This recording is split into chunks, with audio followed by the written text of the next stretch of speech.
So today we're going to talk about the novel Portnoy's Complaint by the American writer Philip Roth. Portnoy's Complaint was first published in 1969 and it is Philip Roth's fourth published novel. Now, before I go into this novel, let me tell you just a tiny little bit about Philip Roth for context. Philip Roth was born in 1933 and died in 2018, so not that long ago. He's considered one of the most important American authors of the 20th century, and his last novel, Nemesis, came out in 2010, so 10 years ago. Philip Roth's first book was a collection of short stories entitled Goodbye Columbus, which came out in 1959. He then published a new book every 1 or 2 years until 2010, which makes him quite a prolific writer. Philip Roth's most famous creation is his alter ego Nathan Zuckerman, a character that first appeared in his 1979 novel The Ghost Rider, but was present also in 8 other novels: Zuckerman Unbound from 81, The Anatomy Lesson from 83, The Prague Orgy from 85, The Counter Life from 86, American Pastoral from 97, I Married a Communist from 98, The Human Stain from 2000, and Exit Ghost from 2007. Now, this character allowed Philip Roth to write about himself and his life as a celebrity author in his fiction. And it was also his way to comment on the role of literature and the place it occupies in contemporary America. Now, Nathan Zuckerman is the main character in the first 4 novels I just mentioned: The Ghost Rider, Zuckerman Unbound, The Anatomy Lesson, and The Prague Orgy, but he reappears in the other 5 as a minor character. Also, Philip Roth is a character in 2 of his novels, Operation Shylock, A Confession from 93, and The Plot Against America in 2004. So let's now talk about Portnoy's Complaint, which is considered to be his first major book, but before he published it as a book, he had published fragments of it in different magazines, and I think that contributed to the novel becoming a bestseller when it came out, and I think that also contributed to Philip Roth becoming a celebrity writer. Now, Portnoy's Complaint caused a scandal in America because of its explicit sexual content, particularly its graphic descriptions of male masturbation. Now, if the novel was shocking to some readers back then, I think now most readers would consider it dated.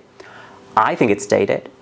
I think it's aged badly, and I would be scared if someone read it now and didn't agree with that. But I think it's an important book, I think it's worth reading, and I shall spend the rest of this video trying to convince you about that. But the main character, Alexander Portnoy, is not a character we're supposed to like, much less look up to.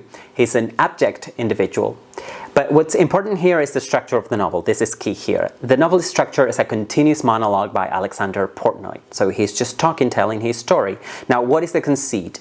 The conceit is a psychoanalytic session, perhaps more than one. And that means that there is no linear plot, but a series of events that Portnoy tells his analyst about. Now, Portnoy spends quite some time recalling episodes from his childhood and particularly his adolescence. And that is where masturbation comes in, as it was a big part of his life.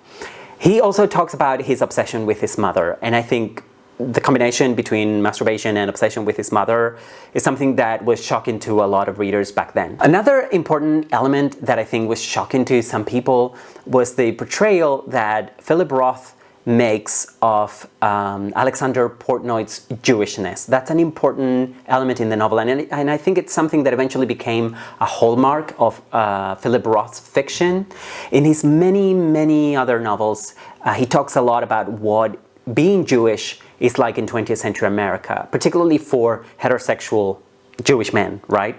But he also explores Jewishness or Jewish identity in America in a way that could be controversial or shocking to more conservative readers, particularly conservative Jewish readers. Why? Because of its irreverence. He was very irreverent in how he talked about that kind of heterosexual male Jewishness. And I think all of that possibly began with Portnoy's Complaint. Now, Philip Roth himself was Jewish, and he was only a third-generation American.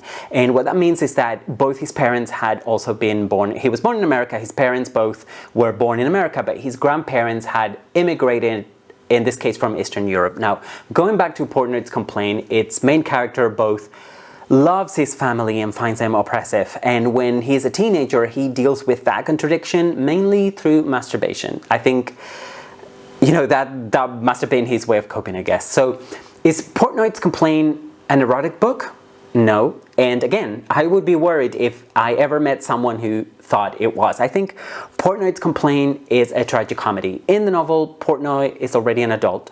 So he also tells his therapist about his life as a grown-up man and his relationships with women, how he relates to women. Now, when Portnoy describes his adult sex life, he's just as casual and as explicit about it as when he describes his teenage masturbation. And I don't find that one little bit shocking because I think it's perfectly justified in the novel. After all, you know, if you think about it, Portnoy is talking to his therapist. So in that context, it makes sense for him to be explicit about sex and save no scatological detail about it. That's why I think it's always important to consider how story is told in a novel. I think the most important thing is not the plot, it's not the story itself, but how it is told. Just think that if the narrative of Alexander Portnoy's life in Portnoy's Complaint were not framed as a psychoanalysis session, it wouldn't work. I think the novel could have felt gratuitously erotic or graphic, even pornographic. But because it's structured the way it is, it's none of those things and it works. Now, having the novel, having the story as a monologue by a truly despicable character telling his therapist about all his loathsome sexual behavior as a teenager and as an adult, and his disastrous and offensive approach to women, I think it's the way to do it. I think it's the way to go about it. Everything is perfectly justified by the structure. Now, I approach Portnoy's Complaint as a fun book to read. I don't take it all that seriously because I don't think you're supposed to. I have a similar reaction to another book by Philip Roth, his novella The Breast from '72, which is a retelling of Kafka's The Metamorphosis, but instead of the main character becoming a bug, he becomes a giant female breast. Now, I don't want you to get confused here. Not all books by Philip Roth are as scatological as Portnoy's Complaint or The Breast. Philip Roth was also a well-established, critically acclaimed, serious fiction writer. So I think books such as these two were his way of letting off steam, you know? I don't know what the huge popularity of this novel, Portnoy's Complaint, tells us about American readers in the late 1960s. I think many of them were titillated by the book's themes.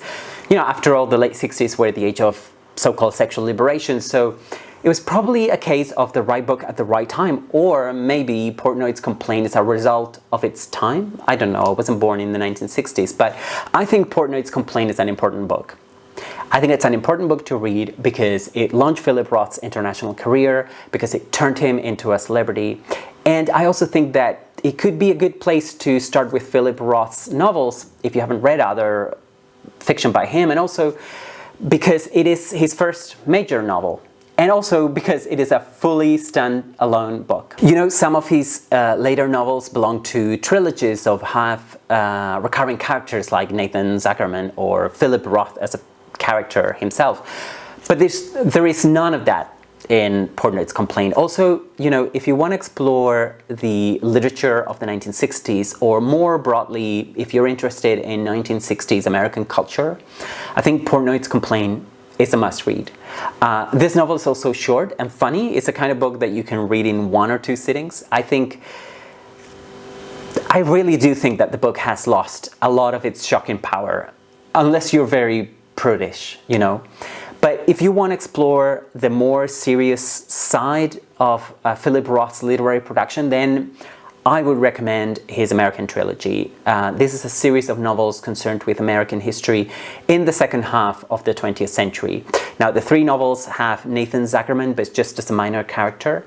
And the titles are American Pastoral, which deals with the Vietnam War, I Married a Communist, which deals with McCarthyism, and The Human Stain, which takes place during the Clinton administration, the Bill Clinton administration. That's the only Clinton administration there is, isn't it? Yeah. Now, I don't think you need to read those 3 books in order, or even read all 3. I think they work perfectly well as standalone books. In fact, I think I read The Human Stain first, and then the other 2, but I'm not really sure. Anyway, it was fine. Now, when it comes to Philip Roth's books, my big gap is his later novels, which were perhaps not as critically acclaimed as the Zuckerman novels and other much earlier work. And, you know, those last books deal with old age. I'm talking about books like such as Everyman, Exit Ghost, Indignation, The Humble Inn, or Nemesis.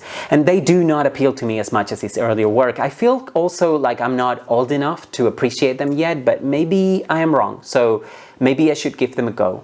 And if you have read them and you think I should read them, let me know why. Also, let me know if you have read, of course, Portnoy's Complaint and what you think about it.